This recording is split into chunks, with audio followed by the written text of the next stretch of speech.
Assalamualaikum warahmatullahi wabarakatuh. Perkenalkan, nama saya Putri Putri dengan nomor BP 2112510 berasal dari kelas biologi prateksila. Baiklah, di sini saya akan menjelaskan tentang pembelahan sel. Pembelahan sel adalah suatu proses membagi satu sel induk menjadi dua atau lebih sel anak. Pembelahan sel terbagi menjadi tiga, yaitu amitosis, mitosis, dan meiosis. Yang pertama yaitu amitosis, merupakan pembelahan sel yang terjadi secara langsung, artinya tidak memiliki fase atau tahapan pembelahan. Berikut penjelasannya.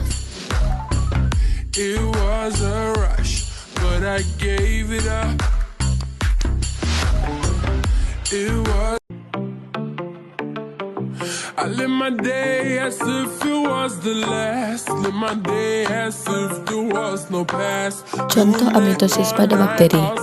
Kromosom bakteri menempel pada membran plasma. Bagian DNA kromosom yang menempel mengalami replikasi selama sel tumbuh hingga seluruh DNA kromosom selesai bereplikasi. Sel mulai membelah dan terbentuk dua sel anak.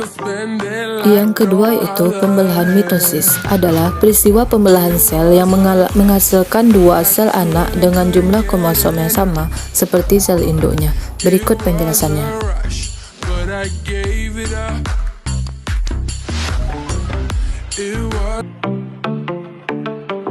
I live my day as if it was the last. Live my day as if there was no past. Doing it all night, all summer.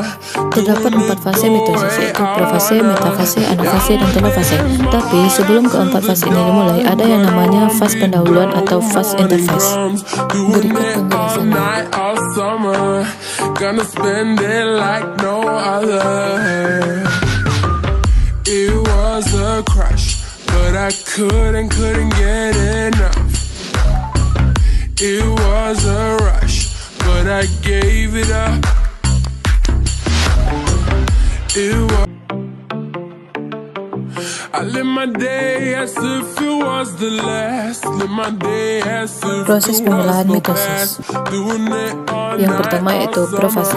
Setiap sentrosom mengalami replikasi dan berpindah ke kutub-kutub inti sel yang terletaknya berlawanan. Nukleus dan membran inti sel mulai menghilang. Yang kedua yaitu metafase. Pasangan kromatid bergerak ke bagian tengah inti sel dengan sentromer melekat pada benang-benang spindel. Yang ketiga itu fase anafase. Setiap kromatid terlepas dari sentromer sehingga terbentuk kromosom dari yang bergerak ke arah berlawanan menuju ke kutub masing-masing. Kromosom hampir sampai di kutubnya masing-masing dan membran sel mulai mengalami penyempitan di tengah. Selanjutnya tahap telofase. Kromosom telah sampai di kutub masing-masing, membran inti sel mulai terbentuk di sekitaran dua kelompok kromosom yang terpisah. Selanjutnya yaitu pembelahan meiosis, adalah pembelahan sel yang menghasilkan 4 sel anakan yang masing-masing memiliki separuh dari jumlah kromosom sel induk. Berikut tahapan pembelahan meiosis. Yang pertama yaitu profase 1. Membran inti mulai rusak menjadi bagian kecil atau fragmen. Kromosom sudah mengganda kemudian memadat. Yang kedua yaitu metafase 1. Kromosom berjajar pada bidang pembelahan.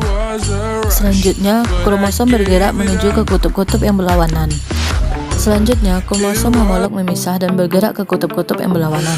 Membran inti mulai terbentuk kembali dan terbentuknya dua sel anakan yang bersifat haploid. Selanjutnya, profase 2. Membran inti mulai rusak menjadi bagian-bagian yang kecil. Kromosom berjajar pada bidang pembelahan. Kromosom bergerak menuju ke kutub-kutub yang berlawanan. Hingga membran inti terbentuk kembali dan terbentuk 4 sel anakan yang bersifat haploid.